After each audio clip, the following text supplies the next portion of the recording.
Hi friends, কেমন আছো তোমরা? আবার একটা নতুন ভিডিও নিয়ে আমি রিন্তা অনেক দিন পর এলাম। আমার গলা শুনে বুঝতেই পারছো আমার শরীরটা ভালো নেই। তো শরীরটা মাঝে আরও খারাপ করেছিল, এখন একটু ভালো আছি। তাই অনেক দিন পর স্টুডিও পাড়ায় গেছিলাম বিশ্বকর্মা পুজোর দিন। আর টালিগঞ্জ স্টুডিও পাড়া বললেই প্রথমেই যে নামটা মনে আসে সেটা নিউ থিয়েটার্স ওয়ান বা NT1 স্টুডিও।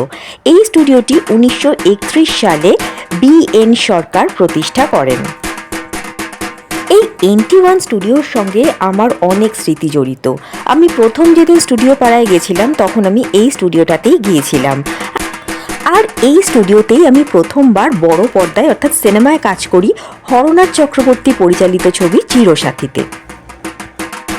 স্টুডিওর মধ্যেই এই কালী মন্দিরটি, এটি কোনো সেট নয়। এই মূর্তি বিগ্রহ হিসেবে প্রতিষ্ঠা করা হয়। কোনো একটি মেগা সিরিয়ালে এই মূর্তিটি ব্যবহার করা হয় এবং মেগা সিরিয়াল শেষে এই মূর্তিটিকে বিগ্রহ হিসেবে এখানে নিয়ম মেনে প্রতিষ্ঠা করা হয় এবং প্রত্যেক অমাবস্যায় এখানে ভোগ দেওয়া হয়। সেই ভোগও আমি পেয়েছি। আর এই টেকনিশিয়ান স্টুডিও থেকে প্রসাদ নিয়ে আমি চলে গিয়েছিলাম কুদঘাট মেট্রো স্টেশনের কাছে মুভিটোন স্টুডিওতে।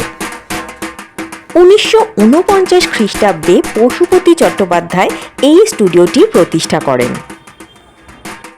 ব্রহ্মপুত্র বিশ্বকর্মাকে বলা হয় স্বর্গের ইঞ্জিনিয়ার। আর যেহেতু শুটিংয়ে প্রচুর যন্ত্রপাতি, ইলেকট্রনিক্স, ক্যামেরা, লাইট সমস্ত কিছু ব্যবহার হয়, তাই এখানেও ধুমধাম করে বিশ্বকর্মা পুজো হয়। এটা স্টুডিও পাড়ার একটা ঐতিহ্য বলা যেতে পারে। আমি প্রত্যেক বছরই এখানে যাওয়ার চেষ্টা করি। তো আজকের ভিডিওটা এখানেই শেষ করছি। তোমাদের সবার কেমন লাগলো অবশ্যই কমেন্ট করে জানিও, আর ভালো লাগলে সাবস্ক্রাইব করো। আজকের জন্য টাটা। তোমরা যদি আমাকে ফেসবুক, ইনস্টাগ্রামে ফলো করতে চাও তাহলে তার লিঙ্ক ডেসক্রিপশন বক্সে পেয়ে যাবে।